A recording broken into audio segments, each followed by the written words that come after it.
निर्भीड निरपेक्ष वृत्तांकनाचा बुलंद आवाज MK न्यूज 24 तास संगमनेर.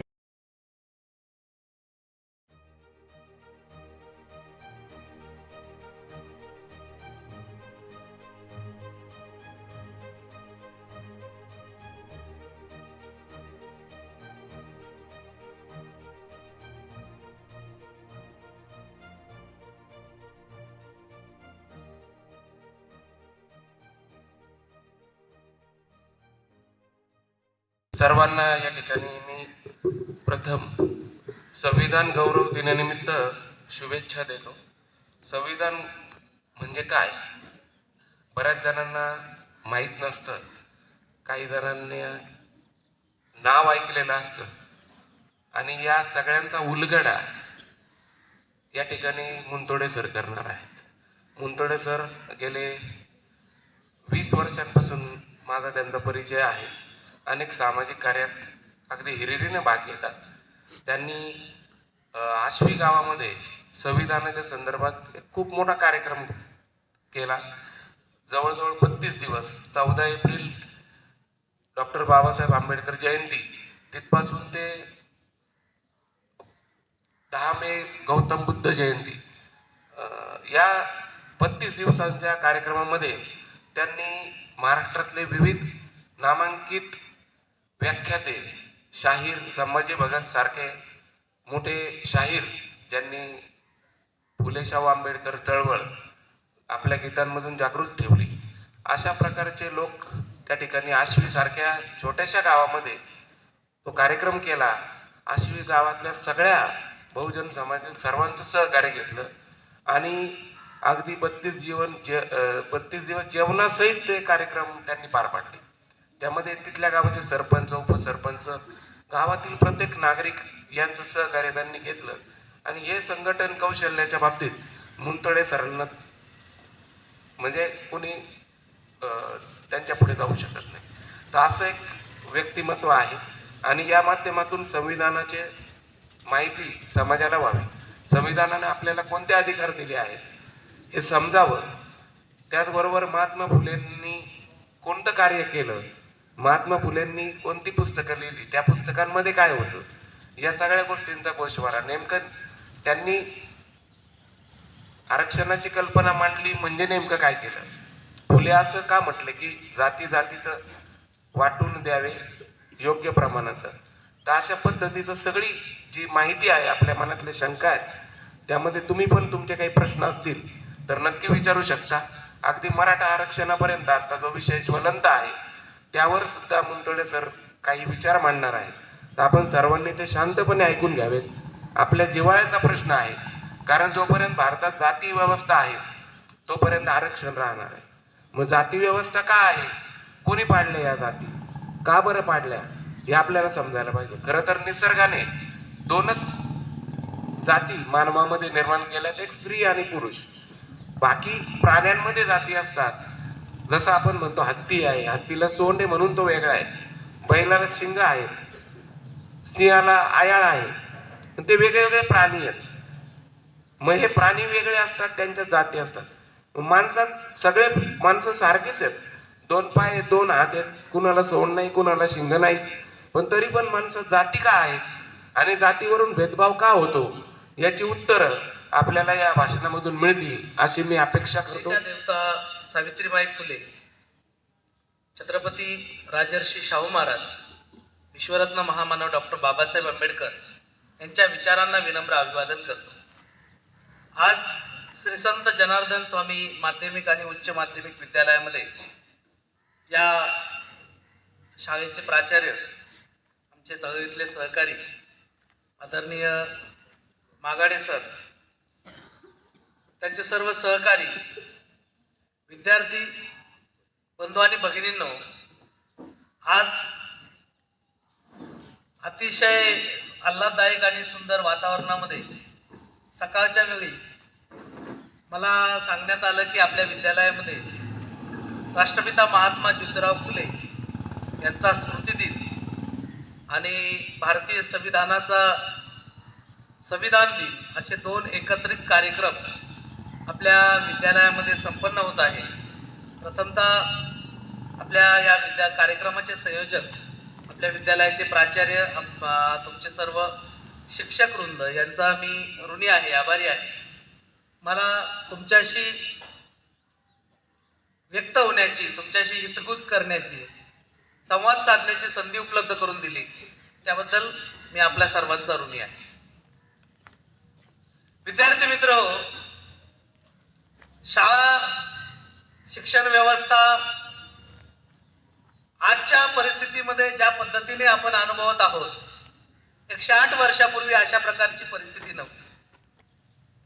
शाळेसाठी आपल्याला संघर्ष करावा लागला. आपल्या महाराष्ट्रामध्ये शिक्षण सर्वच जण घेऊ शकत नव्हते. अशा परिस्थितीमध्ये 1 जानेवारी 1848ला पुण्यामध्ये राष्ट्रपिता महात्मा ज्योतिराव फुले शिक्षणाची व्यवस्था करतात. वास्तविक शिक्षण कशासाठी असतंय, काय आहे शिक्षण, या संदर्भामध्ये आपण सुरुवातीला माहिती करून घेतली पाहिजे. खरं तर आपल्याला माणूस आणि इतर प्राण्यांबद्दल बागाडे सरांनी या ठिकाणी प्रास्ताविकामध्ये उल्लेख केला. या दोनही प्राण्यांमध्ये फारसा काही फरक नाही बघा. इतर प्राणी आपल्यासारखेच अन्न ग्रहण करतात, आपल्यासारखंच श्वसन करतात, आपल्यासारखं रक्तही त्यांच्यामध्ये असतंय. म्हणजे ज्या संस्था माणसामध्ये असतात, मग त्यामध्ये अन्नपचन संस्था असेल, रक्ताभिसरण संस्था, चेता संस्था, या जशाच्या तशा प्राण्यांमध्ये असतात. परंतु तरीही माणूस हा इतर सर्व प्राण्यांपेक्षा बुद्धिमान प्राणी म्हणून गणला गेला. आपल्या इतकी प्रगती पृथ्वीवरच्या एकाही प्राण्याला करता आली नाही. हे सगळं कशामुळे साध्य झालं, तर हे सगळं माणसामध्ये असणाऱ्या प्रखर बुद्धिमत्तेमुळे हे सगळं आपल्याला शक्य झालं. अशा प्रकारची बुद्धिमत्ता ही इतर प्राण्यांमध्ये नाही का, तर आपल्याला असं सांगता येईल की हत्ती इतकी शक्ती आपल्यामध्ये नाही. कुत्र्यामध्ये वासावरून ओळखण्याची जी कुत्र्याची क्षमता आहे, म्हणजे एखादा गुन्हेगार असेल तर पोलीस कुत्र्याचा वापर करतात आणि त्या गुन्हेगाराला बरोबर पकडून आणतात. अशा प्रकारची क्षमता पण आपल्याकडे नाही. पक्षाप्रमाणे आपण हवेतही उडू शकत नाही. या सगळ्या क्षमता प्राण्यांपेक्षा आपल्याकडे कमी असून सुद्धा माणसाने एवढी प्रगती का साधली, तर त्याच्यामध्ये सगळ्यात जास्त जर कशाचा वाटा असेल तर तो माणसाच्या बुद्धीचा आहे. आणि भारतामध्ये बहुसंख्य लोकांना शिक्षण नाकारलं होतं. आज तुम्ही जर तुमच्या स्वतःच्या कुटुंबाचा विचार केला तर वडील, आजोबा, त्याच्या मागे जर गेलं तर आपल्या घरामध्ये अशिक्षित मंडळी असल्याचं आपल्या लक्षात येईल. त्यांचं शिक्षण झालं नाही हे तुमच्या लक्षात येईल. ते बुद्धिमान नव्हते असं नाही, परंतु त्यांना शिक्षणाची संधी नव्हती. या शाळेची स्थापनाही 1983 साली झाली. इथं बोर्डवर वाचलं मी. म्हणजे 83 पूर्वी कोलेवाडी गावामध्ये शिक्षण घेण्याची व्यवस्था नव्हती. संगमनेरला जावं लागत असेल. 10-20 वर्ष त्याच्या अगोदर गेलं तर संगमनेरला सुद्धा अशा प्रकारची व्यवस्था नव्हती. त्याच्या आधी पुण्याला जावं लागत होतं. असं जर आपण मागे गेलो तर 1 जानेवारी 1848 ही तारीख जर आपण लक्षात ठेवली तर तिथून आपल्या शिक्षणाची सुरुवात झाली. त्याच्या अगोदर आपल्याला शिक्षणच नव्हतं. आणि शिक्षण जर नसेल तर मनुष्य हा इतर प्राण्यांप्रमाणे जनावर बनतो. शिक्षण जर नसेल तर मनुष्य जनावरच नाही, त्याच्यापेक्षा खालच्या दर्जाला जातो. याचं उदाहरण द्यायचं झालं तर येताना विद्यार्थी मित्र, मी आपल्या जोरवेच्या रस्त्याने आलो. जोरवेला कोणती नदी रे, काय नाव आहे नदीचं? Very good. प्रवारा नावाची नदी आहे आणि त्या नदीमध्ये भरपूर पाणी होतं. मी पाहिलं त्या पाण्यामध्ये, त्या जोरव्याच्या पुलावर येताना मी पाहिलं तर एक कुत्र्याचं पिल्लू त्या पाण्यामध्ये पडलं.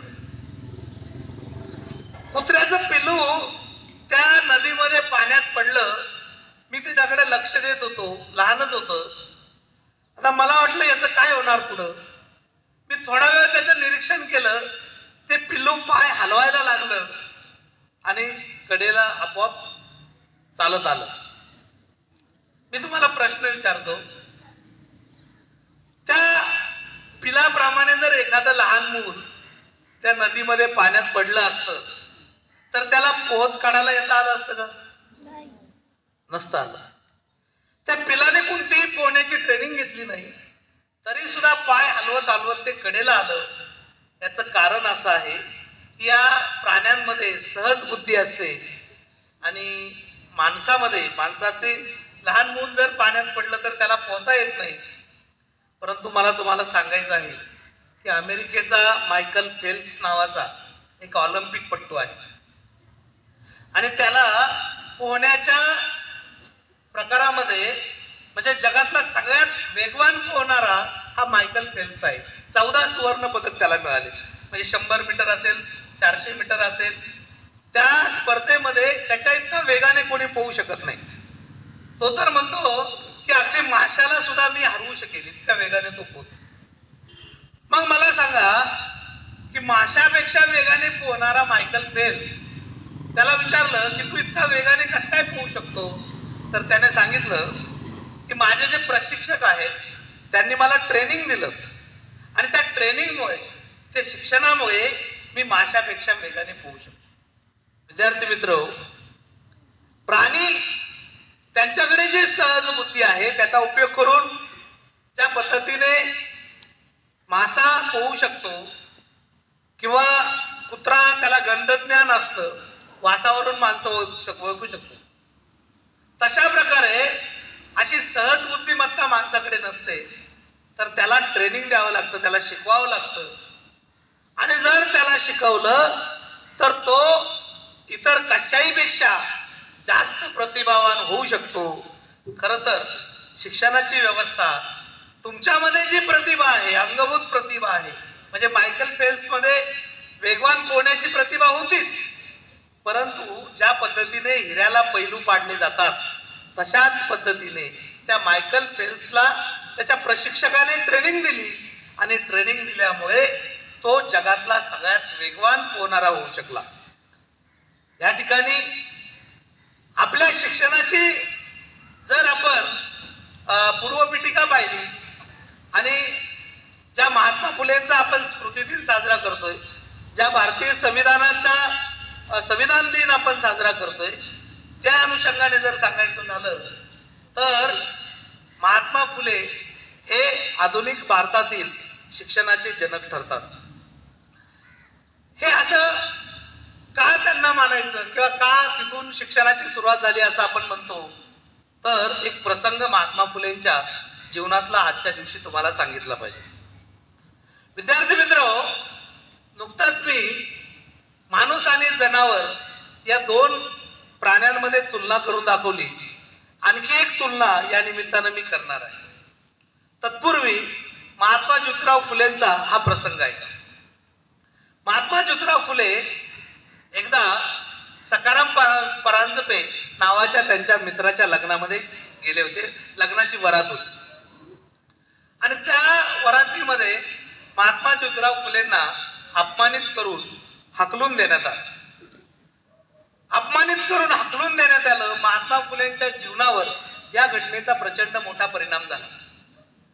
हा परिणाम कसा झाला तर मी उदाहरण देऊन सांगेल की आताच आपण प्राणी आणि माणसाचा या ठिकाणी चर्चा केली. तर उदाहरणार्थ जर घ्यायचं झालं तर विद्यार्थी मित्र, आपल्या परिसरामध्ये गायी पालन केलं जातं. आहे तुमच्या घरी गाई? गाईला चारा खाऊ घालतो आपण, घालतो. काय चारा खाते गाय? घास खाते ना. तर त्या गाईला आपण चारा खाऊ घालतो. गाईला आपण चारा खाऊ घातल्यावर गाईचं पोट भरतं, गाई तृप्त होते, आपल्याला दूध देते, बरोबर. ज्या पद्धतीने गाईला चारा खाऊ घातल्यानंतर गाईचं पोट भरतं, गाय तृप्त होते, त्याच पद्धतीने आपण जेवण केलं, आपलंही पोट भरतं, आपणही तृप्त होतो. दोघांमध्ये साम्य आहे, सारखेपणा आहे. तशाच पद्धतीने एकदा काय झालं, गाईने चारा खाल्ला, सगळं झालं, गाय दूध द्यायला लागली, म्हणजे गाईचं दूध काढण्याची वेळ आली, अर्धी बादली भरली आणि गाईने बादलीला लाथ मारून दिली, दूध चांडलं. आता ते जे शेतकरी आहेत, गाईने जर दुधाच्या बादलीला लाथ मारली तर गाईचा समाचार घेतात की गाईला शाबासकी देतात? काय करतात? गाईला 2-4 शिव्या देतात आणि 2-4 फटकेही देतात. खरंय का खोटं आहे? खरंय. आणि मग गाई अतिशय नाराज होते आणि दुसऱ्या दिवशीपासून दूध द्यायचं बंद करतात. असं आहे का? असं आहे का? विद्यार्थी मित्र, काय झालं, तुमच्या शाळेत मी आलो आज व्याख्यानाला आणि तुमच्या शाळेचे प्राचार्य, कॉलेजचे प्राचार्य मागाडे सर यांनी मला त्यांच्या ऑफिसमध्ये बोलवलं आणि जेवण दिलं, नाश्ता दिला, माझंही पोट भरलं आणि जाताना मला 2 शिव्या दिल्या. काय होईल रे? विचार करा, काय होईल?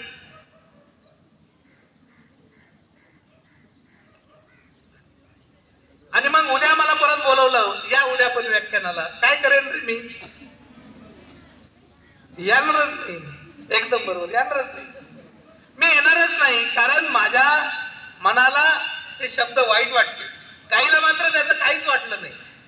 गाईने तरी जेवढं दूध आदल्या दिवशी दिलं होतं तेवढंच दूध दुसऱ्या दिवशी दिलं. गाईला त्याचं काही वाटलं नाही वाईट शब्दांचं. मला मात्र माझ्या मनाला फार ते शब्द वाईट लागले आणि मी सांगितलं की आजपासून कोलेवाडीच्या शाळेत मी पाय ठेवणार नाही, मागडे सरांची तर भेटच घेणार नाही. किंबहुना मला 4-2 देता आल्या तर येईल काहीतरी. असं मी का करेल? तर माझ्या मनामध्ये, माझ्या बुद्धीमध्ये विवेक आहे, मला आत्मसन्मान आहे, मान सन्मान आहे. आणि हा आत्मसन्मान, मान सन्मान शिक्षणामुळे प्राप्त झाला. सकाराम परांजपेने घरी बोलवलं, लग्नाला जेवायला बसवलं पंक्तीला आणि तिथून बकोटीला किंवा खांद्याला धरलं, हाताला पकडलं आणि हुसकावून दिलं जेवत्या ताटावरून. किती अपमान झाला असेल विचार करा. वाईट वाटलं असेल की नाही? महात्मा फुलेंना प्रचंड वाईट वाटलं आणि ते पुण्यामध्ये जी मुठा नदी आहे त्या मुठा नदीच्या काठावर एकटेच येऊन शोक करत बसले, रडत बसले. आणि तिथून 2 अस्पृश्य व्यक्ती डोक्यावर लाकूड सरपणाचा भारा आणि ते घेऊन तिथून जात होते. तिथून घेऊन जात असताना त्यांनी पाहिलं की एवढा मोठा प्रचंड पैसेवाला, महात्मा फुले काय असे साधारण व्यक्ती नव्हते. पुणे कमर्शियल आणि कन्स्ट्रक्शन नावाची त्यांची कंपनी, जेव्हा टाटा, बिर्ला, बाटा, अंबानी यासारखे लोक जन्मालाही आले नव्हते तेव्हा महात्मा फुलेंची कंपनी होती. मुंबईमध्ये व्हीटी नावाचं स्टेशन आहे, माहिती आहे तुम्हाला? कात्रजचा बोगदा महात्मा फुलेंच्या कंपनीने बांधलाय. इतके मोठे असणारे ग्रस्त, ज्यांच्याकडे 500 एकर जमीन होती, हजारो कर्मचारी त्यांच्याकडे काम करत होते आणि असे मोठे प्रस्थ असणारे महात्मा फुले एका नदीच्या काठावर शोक करत बसले.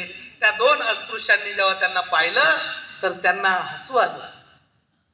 ते हसू लागले महात्मा फुलेंकडे बघून, एवढा मोठा माणूस रडत बसलाय. आणि तेव्हा महात्मा फुलेंनी विचार केला की या लोकांना माणूस म्हणून जगण्याची सुद्धा परवानगी नाही. अशा परिस्थितीमध्ये मला तर केवळ पंक्तीतून मधून हकललंय, परंतु यांना माणूस म्हणून जगण्याची सुद्धा परवानगी नाही. आणि तरी यांना हसू येत आहे, यांना काही वाटत नाही या परिस्थितीचं, या गुलामगिरीचं काही वाटत नाही. आणि अशा परिस्थितीमध्ये महात्मा फुलेंनी विचार केला, एक अखंड लिहिला आहे. त्या अखंडामध्ये महात्मा फुले म्हणतात या लोकांची परिस्थिती अशी का झाली, तर ते म्हणतात विद्येविना मती गेली, मतीविना नीती गेली, नीतीविना गती गेली, गतीविना वित्त गेले, वित्ताविना शूद्र खचले, एवढे अनर्थ एकट्या अविद्येने केले.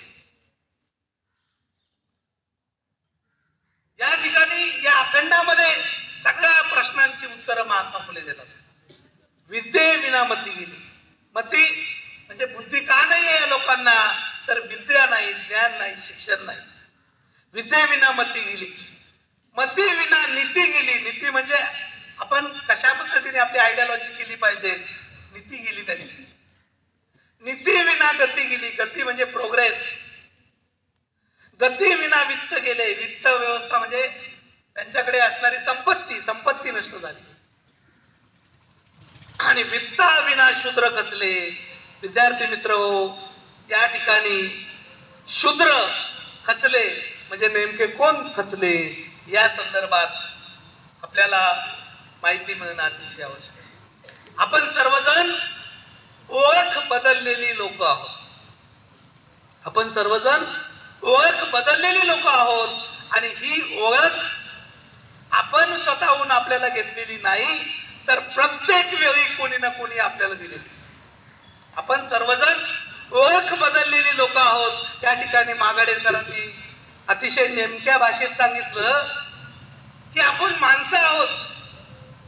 आपण माणसं आहोत आणि आपली ओळख फार झालं तर चांगला माणूस अशी असली पाहिजे. त्यातल्या त्यात त्यांनी पुढे जाऊन सांगितलं की स्त्री आणि पुरुष आहे, ठीक आहे, एवढी ओळख आपल्याला पुरेशी होती, परंतु या देशामध्ये आपल्याला वारंवार वेगवेगळी ओळख देण्यात आली आणि ही ओळख खऱ्या अर्थाने आपल्याला अधिकारापासून, आपल्या हक्कापासून आपल्याला दूर करणारी ठरली. बघा, अलीकडे ओळख आपली कधी बदलते तर आपल्याकडे एक अलीकडचं जर उदाहरण द्यायचं झालं ओळख बदलायचं तर मुलीचं नाव वडिलांकडे असल्यावर वेगळं असतंय आणि सासरी गेल्यावर आणखी वेगळं असतं. मॅडम बरोबर आहे. तर या दोन नावाची किती पंचायत होती मॅडमला माहिती आहे. आधार कार्ड कोणत्या नावाचं काढायचं, पॅन कार्ड कोणत्या नावाचं काढायचं, शाळेचा दाखला तिसऱ्याच नावाचा आहे. ओळख बदललेल्या व्यक्तीला किती अडचणीला सामोरं जावं लागतंय तुमच्या मॅडमला माहिती आहे. आणि मग हे लचांड वर्षभर आयुष्यभर सतत त्याचा सामना करावा लागतो. म्हणजे ओळख बदलणं किती भयानक असतंय आजच्या परिस्थितीमध्ये सुद्धा. जर समजून घ्यायचं झालं तर महिलांची नावं बदलतात, परंतु अलीकडं शिकल्या सवरल्यानंतर ज्या महिला स्वयंपूर्ण झाल्या त्यांनी आपली स्वतःची, वडिलांचं नाव काही त्यांनी बदललं नाही. सांगायला हरकत नाही, माझ्या पत्नीने देखील तिचं नाव तिच्या वडिलांचं जे होतं ते तसंच ठेवलं. मला त्याचं वाईट वाटलं, कारण नाव बदलल्यानंतर किती तोटा होतो याचे सर्व तोटे आपल्या सर्वांना झालेले आहेत. याचा सर्वात महत्वाचा तोटा, आपल्या पूर्वजांना जे नाव दिलं होतं त्यामध्ये नाव होतं दास, दस्यू, दैत्य, दानव, राक्षस. हे आपल्या पूर्वजांची नावं आहेत. तुम्हाला कदाचित आश्चर्य वाटेल, परंतु काही लोकांकडे पत्रिका असतात बघा, त्यांच्याकडे त्यांची नावं ही त्या पत्रिकेमध्ये लिहून मिळतात. तुम्ही दानव, दास, दस्यू, दैत्य, राक्षस वगैरे अशा प्रकारची नावं ही पुराण ग्रंथामध्ये पूर्वी दिलेली होती. त्यानंतर शूद्र हे जे नाव महात्मा फुले वापरतात हे तमाम बहुजनांना त्या काळामध्ये हे नाव दिलेलं होतं. त्यानंतर जे अनुसूचित जाती जमातीचे लोक होते त्यांना अतिशूद्र अशा प्रकारच्या नावाची ओळख होती. त्यानंतर जर पुढे जाऊन आपण पाहिलं तर आपले पूर्वीचे जे दाखले आहेत त्या दाखल्यांवर आणखी वेगळीच नावं आपली आहेत. आणखी पुढे गेलो तर आजची जी आडनाव आहे त्या आडनावाला फार कमी इतिहास आहे. तसं पाहिलं तर 100-1 वर्षापूर्वी ही आडनावं आपल्याला आता मिळालेली आहेत. मला सांगायचा मुद्दा असा आहे की ही सर्व नावं आपण कुठेही जाऊन आणलेली नाहीत, तर ही आपल्याला मिळालेली आहेत. आणि ही दुसऱ्याने जी दिली ती त्याच्या फायद्यासाठी दिली, ती आपल्या फायद्यासाठी नव्हे. नाव बदलल्यावर काय तोटा होतो हे जर समजून सांगायचं झालं तर एक उदाहरण आणखी एक मी या निमित्तानं देईल. उदाहरण जर झालं गुंजाळ सर ना, सातपुते, या ठिकाणी सातपुते सर बसलेले आहेत मित्र हो. आणि सातपुते सरांच्या वडिलांना 20 एकर जमीन आहे. 20 एकर जमीन सातपुते सरांच्या वडिलांना आहे आणि त्यांचं नाव सातपुते आहे. म्हणून वडिलांच्या नंतर वारसा हक्काने ही 20 एकर जमीन सातपुते सरांना मिळणार आहे. मिळणार आहे की नाही सर? मिळणार. आपल्याकडे तसा कायदा आहे, वडिलांची जमीन मुलाला मिळते. परंतु झालं काय की आपल्या शाळेमध्ये आपण असं ठरवलं की सातपुते सरांना आजपासून कुलकर्णी सर म्हणायचं. आणि मग हे नाव आपण त्यांना दिलं आणि त्यांना बरं वाटलं, बरं आहे कुलकर्णी. आणि मग ते स्वतःला कुलकर्णी म्हणू लागले. आणि वेळ आली, त्यांची जी संपत्ती आहे सातपुते म्हणून मिळणारी 20 एकर जमीन, सर तुम्हाला मिळेल दादा, त्यांचं नाव सातपुते राहिलंच नाही तर त्यांना ती जमीन मिळणार नाही. कारण त्यांच्या नावामध्ये काय झाला, बदल झाला आणि तो बदल त्यांनी स्वतःहून स्वीकारला. अशाच प्रकारे आपल्याला जी जातीची नावं मिळाली, जी काही नावं आपल्याला मिळाली, याच्या मागचा इतिहास महात्मा ज्योतिराव फुलेंनी प्रचंड परिश्रमपूर्वक, अगदी त्यांचा हात निकामी झाला होता विद्यार्थी मित्र, तरी सुद्धा न थकता त्यांनी हा सगळा इतिहास आपल्यासाठी शोधून काढला. आणि महात्मा ज्योतिराव फुले समग्र वाङ्मय महाराष्ट्र शासनाने साहित्य आणि संस्कृती परिषदेमार्फत तो प्रसिद्ध केला, आपल्या सर्वांसाठी अभ्यासाला ठेवला. विद्यार्थी मित्र, आपण स्वतःच्या डोक्याने विचार न केल्यामुळे या सगळ्या बाबतीत आपल्या बघण्याचा जो दृष्टिकोन आहे तो आपण खुलेपणाने न स्वीकारल्यामुळे आपल्यावर गुलामगिरी लादली गेली. आणि त्यासाठी त्यांनी गुलामगिरी नावाचं पुस्तक लिहिलं. गुलामगिरी नावाचं पुस्तक लिहिलं. छोटंसं पुस्तक आहे, 10, 20, 30, 40 रुपये किंमत आहे त्याची. आणि या सगळ्या पुस्तकाचा या ठिकाणी उल्लेख करण्याचं प्रयोजन नाही, परंतु आपल्या सर्वांची जी मानसिक गुलामगिरी आहे, ही गुलामगिरी जर नष्ट करायची असेल, शिक्षण जर नसेल तर माणूस गुलाम होतो. आणि ही गुलामगिरी नष्ट करायचा मार्ग महात्मा ज्योतिराव फुलेंनी त्या ठिकाणी 20 प्रकरणं त्याच्यामध्ये लिहिले. सगळे प्रकरण मी सांगत नाही, 16वं प्रकरण महात्मा ज्योतिराव फुलेंनी त्या ठिकाणी लिहिलेलं आहे. 16वं प्रकरण महात्मा ज्योतिराव फुले त्या प्रकरणामध्ये लिहितात, सर्वप्रथम या देशातल्या लोकांची जर गुलामगिरी नष्ट करायची असेल तर काय केलं पाहिजे. वास्तविक त्या खूप मोठं ते प्रकरण आहे, परंतु नेमकं मी गुलामगिरी नष्ट करण्याचा मार्ग जो आरक्षणाच्या अनुषंगाने लिहिलेला आहे महात्मा ज्योतिराव फुलेंनी, ते असे म्हणतात, अनुभव स्वतः लक्षुनी सांगतो खरे निक्षुनी, सर्व जाती निवडुनी घ्याव्या संख्याप्रमाणे. अनुभव स्वतः लक्षुनी सांगतो खरे निक्षुनी, सर्व जाती निवडुनी घ्याव्या संख्याप्रमाणे. हा परिच्छेद त्यांनी टाकला. विद्यार्थी मित्र, या देशामध्ये जगातला सगळ्यात पहिला छत्रपती शिवाजी महाराजांचा पोवाडा जर कोणी लिहिला असेल तर ते राष्ट्रपिता महात्मा ज्योतिराव फुले आहेत.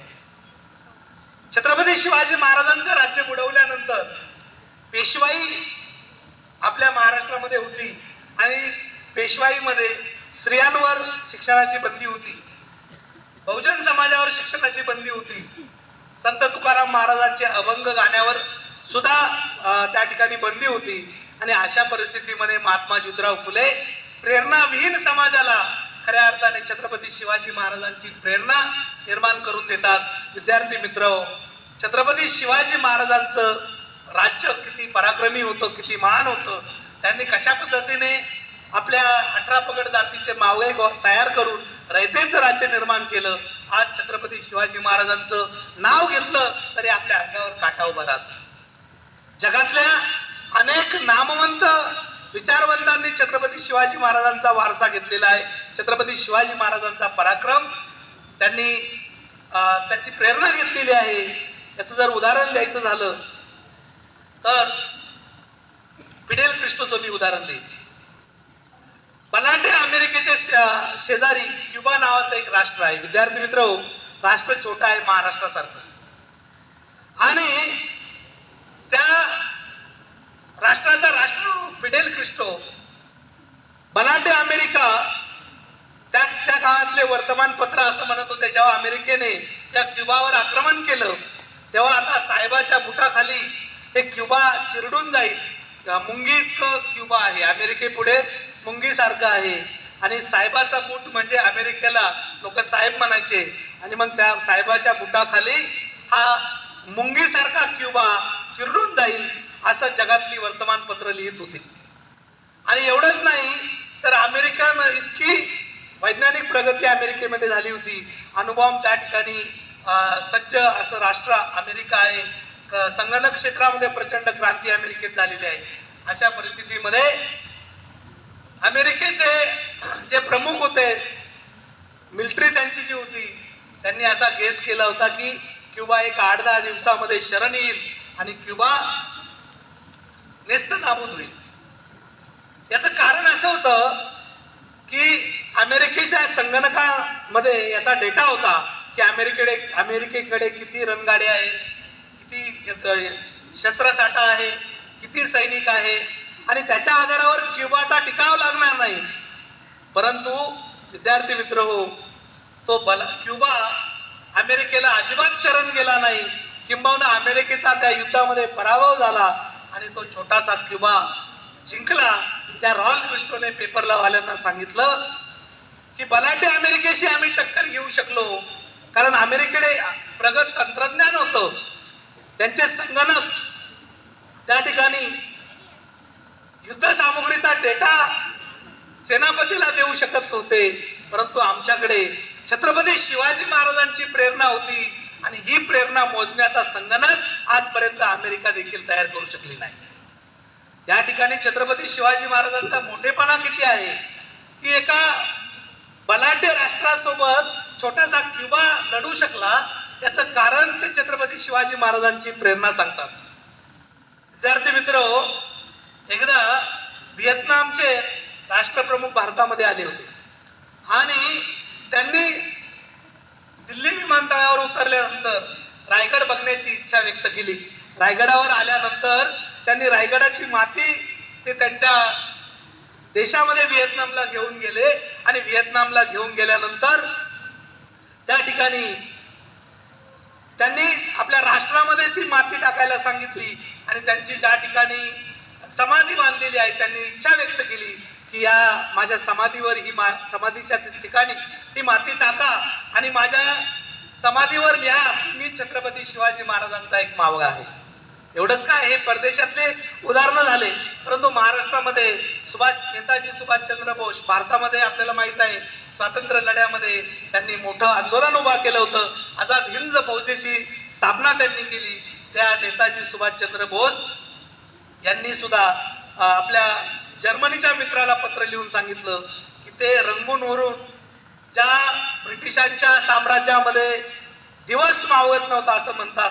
जगामध्ये 54 राष्ट्रात त्यांचा जगभर त्यांचं राज्य होतं आणि अशा ज्यांच्या राज्यामध्ये कधी दिवस मावळत नव्हता असं म्हणतात, अशा ब्रिटिशांच्या नजरखैदेतून जेव्हा नेताजी सुभाषचंद्र बोस सुटले तेव्हा जर्मनीच्या मित्राला ते कळवतात की मी या बलाढ्य अशा ब्रिटिशांच्या मगरमिठीतून सुटू शकलो कारण माझ्या समोर छत्रपती शिवाजी महाराजांच्या आग्र्याच्या सुटकेची प्रेरणा होती.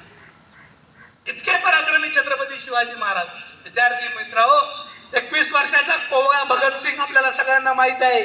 हा भगतसिंग ब्रिटिशांच्या विरुद्ध लढत असताना त्याला फाशीची शिक्षा झाली आणि फासावर जाताना हा भगतसिंग गाणं गात निघालेला आहे, मोहे रंग दे बसंती चोला.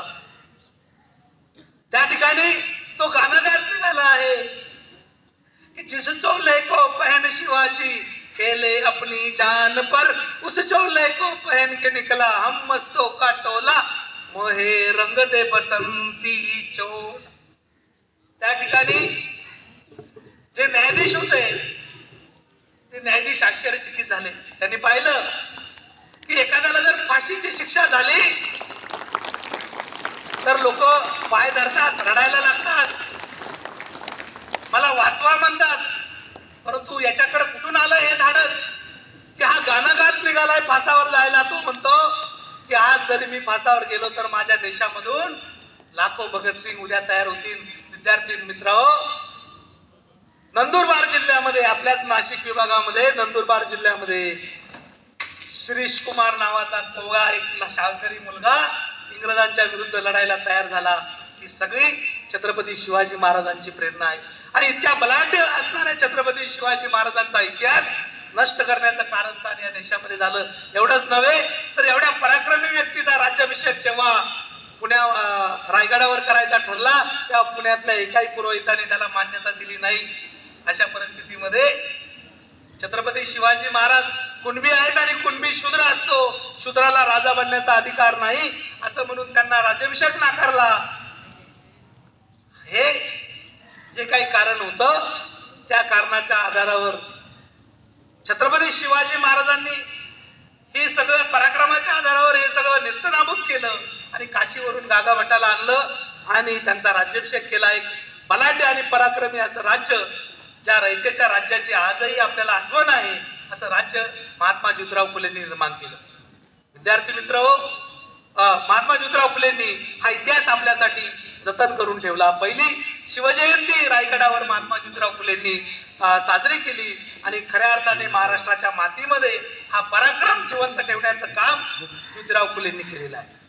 आणि ते ज्योतिराव फुले काय म्हणतात की ज्या जातीच्या आधारावर छत्रपती शिवाजी महाराजांच्या पराक्रमी राजासारख्या राजाला राज्याभिषेक नाकारण्याची वेळ या ठिकाणी महाराष्ट्रामध्ये आली होती. आणि हे जर आपल्याला थांबवायचं असेल तर सगळ्या जाती निवडून ज्या पद्धतीने छत्रपती शिवाजी महाराजांनी त्यांचं राज्य, रयतेचं राज्य स्थापन केलं, तशा प्रकारे सर्व जाती निवडून त्या संख्येप्रमाणे घेतल्याशिवाय त्या देशामध्ये लोकांचं कल्याण होणार नाही.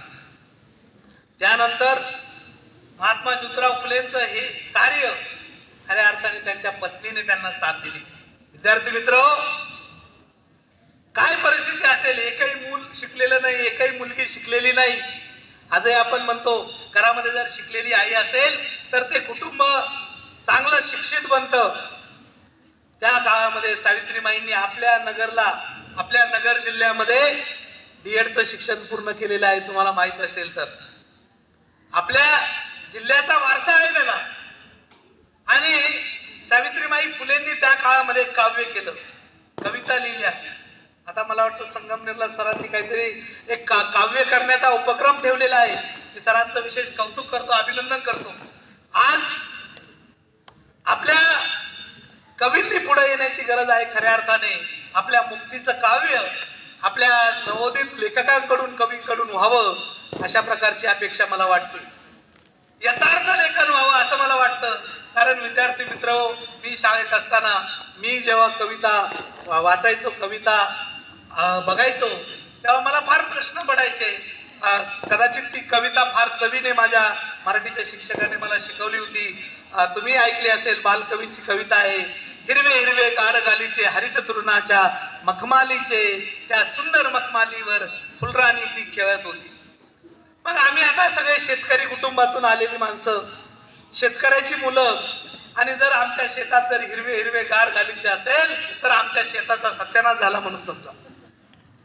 हिरवे हिरवे गार गालीचे, खरं सांगा, आपल्या जर हरभऱ्यामध्ये, सोयाबीनमध्ये किंवा जर ऊसामध्ये, घासामध्ये जर हिरवे हिरवे गार गालीचे हरित तृणाचे जर आले, गवताचे जर आले तर आमच्या शेतकऱ्याचा सत्यानाश झाला म्हणून समजा.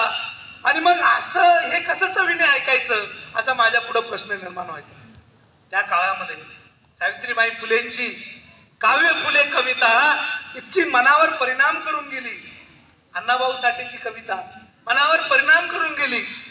त्या कवितेतला यथार्थ जो आहे, त्याचं जे मूल्य आहे ते अजिबात कधी कमी होणार नाही. जसं आज भल्या सकाळी या कार्यक्रमाला मला येताना मला अण्णाभाऊची कविता आठवते. झुंजू मुंजू पहाट झाली, पूर्वेला लाली आली, धरतीला जाग आली, बिरबिरती राणीवनी पाखर. झुंजू मुंजू पहाट झाली, म्हणा, झुंजू मुंजू पहाट झाली, पूर्वेला लाली आली, धरतीला जाग आली, बिरबिरती राणीवनी पाखर.